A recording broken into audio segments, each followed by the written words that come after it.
శ్రీపాల్ రెడ్డి గారని ఈ ఎమ్మెల్సీకి పోటీ చేసేటువంటి ఆయన, నేను పిఆర్టీయూ సంఘం గురించి చెప్పిన, ప్రోగ్రెసివ్ రెడ్డి టీచర్స్ యూనియన్ ఇది అని చెప్పిన. పిఆర్టీయూ నుంచి శ్రీపాల్ రెడ్డి, యూటీఎఫ్ నుంచి నర్సిరెడ్డి, ఇంకో సంఘం నుంచి ఇంకొక రెడ్డి నిలబడి ఏ ఖబర్దార్ శ్రీపాల్ రెడ్డి అని ఈయన అంటాడు, నువ్వు ఖబర్దార్ అని చెప్పి ఆయన అంటాడు.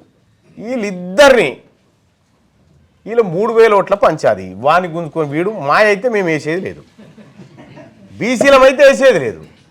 మీకు దమ్ముంటే నేను అశోక హోటల్ నుంచి ఇది రెడ్డి గారిది అయితే ఈ నుంచే ఛాలెంజ్ చేస్తున్నా, మీ దమ్ముంటే మా బీసీ అభ్యర్థుల మీద గెలువురు చూద్దాం, ఈ ఎమ్మెల్సీ ఎన్నికల్లో గెలువురు చూద్దాం. గెలవనీయం, పోటీ పడ్డా మా బీసీ అభ్యర్థులే పడాలి, పంచక తిన్నా మా బీసీ అభ్యర్థులే పంచక తినాలి. ఆయన వచ్చిండిగా అమ్మో ఇదేటో తేడా ఉంది, మల్లన్న ఏమో చేసేటట్టే ఉన్నాడని చెప్పి ఆయనతో ఆఫీస్కి వచ్చిండు అన్నాడు. వచ్చి అది ఎట్లా మళ్ళీ బీసీ ఆయనని పట్టుకొని వచ్చాడు, బీసీ ఆయనని పట్టుకొని వచ్చి కూర్చున్నాడు. ఏం సంగతి అంటే, అన్న ఏం లేదన్న పిఆర్టీకు బీసీని అధ్యక్షుని చేద్దాం అనుకుంటున్నా, మీరు సహకరిస్తే నేను అటు ఎమ్మెల్సీ దిక్కుపోతా, అత్యున్నత కీలక పదవి బీసీకి అప్పచెప్తా అని వచ్చిండు భాయ్ సాబ్ వచ్చిండు. రాగానే మన బీసీ అభ్యర్థి ఏమంటున్నానంటూ, అన్న ఈ అధ్యక్ష పదవి చాలా స్ట్రాంగ్ అన్న, అన్ని నిర్ణయించే శక్తి ఈడ ఉంటుందంటే, గంత పెద్ద నీకెందుక, అది ఆయనకి ఇచ్చేయి, ఆయనది నువ్వు తీసుకో అని చెప్పిన. ఇదే మాట చెప్పిన. అప్పుడు ఆ రెడ్డి గారి గుండెలో రాయిపడే, వామ్మో ఇదెక్కడ కథరు అని. అంటే ఇప్పటిదాకా పిఆర్టీకు అధ్యక్షుని ఎందుకు పెట్టలే, వీడు ఎట్లయినా ఓడిపోతా మళ్ళీ పోయి కూర్చుంటా అని పెట్టలే.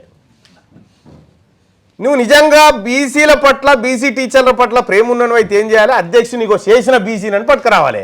నువ్వు ఒప్పుకుంటే చేస్తా అంటే దేనికోసం వచ్చినట్టు నా దగ్గరికి, నేను ఓడగొడతప్పు అని చెప్పి ముఖం ముంగట లేవట్టి పంపించేసిన. నా బీసీ ఓడి గెలుస్తాడా, మీ రెడ్లకి ఇక్కడ ఛాన్స్ లేదని చెప్పిన. మళ్ళా ఇంకొక ఆప్షన్ కూడా ఇచ్చిన పోనీ అని, ఈ 2 ఎమ్మెల్సీ సీట్లు ఉన్నాయి కదా, ఇందులో ఒకటి బీసీకి ఇచ్చి ఈ అధ్యక్షుడు బీసీని చేయిపో అప్పుడు చేస్తా అని చెప్పిన. ఎందుకంటే ఈ సీట్ అమ్ముకున్నాడు ఆయన 5 కోట్లకు, వాడదంతాడు ఇటు వద్దంటే, ఇటు ఈయన పొడి చేయన్న. ఈ రకంగా వాళ్ళ కుట్రలను పసిగట్టి ఇలా పిఆర్టీ లేదు, ఈఆర్టీ లేదు, బీసీ ఒక్కటే నిలబడ్డది. ఇలా ఈ టీచర్ ఎమ్మెల్సీ ఎన్నికల్లో ఓన్లీ బీసీ వాదమే నిలబడ్డది. మరి ఎట్లా మళ్ళీ నలుగురు పోటీ చేస్తారు మనోళ్ళు బీసీలు అంటే, ప్రయారిటీ ఓటింగేనా, పోయేదేముంది, ఈయన ఫస్ట్ పడితే ఆయనకు సెకండ్, ఆయనకు ఫస్ట్ పడితే ఈయనకు సెకండ్, ఇవేనా సేమ్ ఓటర్లు, ఇంకా పోయేదేముంది. మీరు ప్రియారిటీ ఓటర్ అనేది రెడ్డికి వేయకుండా మనోళ్ళకి ఎంత వేసుకోరి, క్రాస్ ఓటింగ్ కాకుండా చూసుకోరి. 4 కాదు 40 మంది నిలబడ్డా మనం 40 రాసిరారు, 1 నుంచి 40 దాకా మనోళ్ళకు.